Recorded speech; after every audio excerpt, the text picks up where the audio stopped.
Assalomu alaykum, hurmatli Fayzli kun ijodkorlari.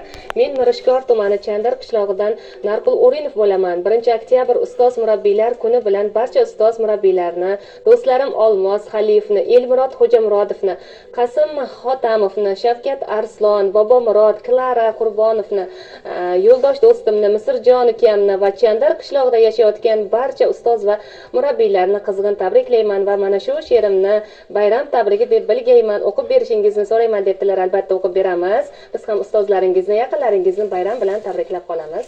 Endi she'rlarini Mahmud Nor ijodkor inson ekanlar, bir she'r yozibdilar. Tabrikni o'rnida qabul qilsak bo'ladi.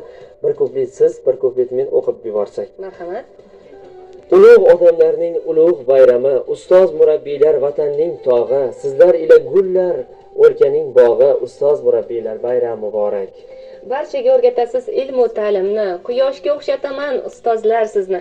Oydin yo'lga yetaklaysiz siz bizni, ustoz murabbiylar bayram muborak debdilar. Butun dunyo bilar o'zbek yurtimni, sportdan chempion ilm yurtimni. Ulkan hissangiz bor, qutlaymiz sizni, ustoz murabbiylar bayram muborak. Vatanning kelajagi bu kun ertasi, olim u fuzolo, doktor hammasi, imtihon olgandir sizdan barchasi, ustoz murabbiylar bayram muborak. O'rgatdingiz menga o'qish, yozishni, yana ko'p ishlarni, yurtni suyishni. Mahmud Nor ham jazm qildi bugun qutlashni. Ustoz murabbiylar bayram muborak debdilar. Mana yurtimiz qanday ijodkorlarga bor. Hammamiz bugun dildan ijod qilyapmiz, ijodkorlar bilan suhbat qilyapmiz. Go'zal ijod mahsuli uchun Mahmud Nor sizga ham minnatdorchilik bildiramiz. Davom etamiz. Assalomu alaykum Fayzli kun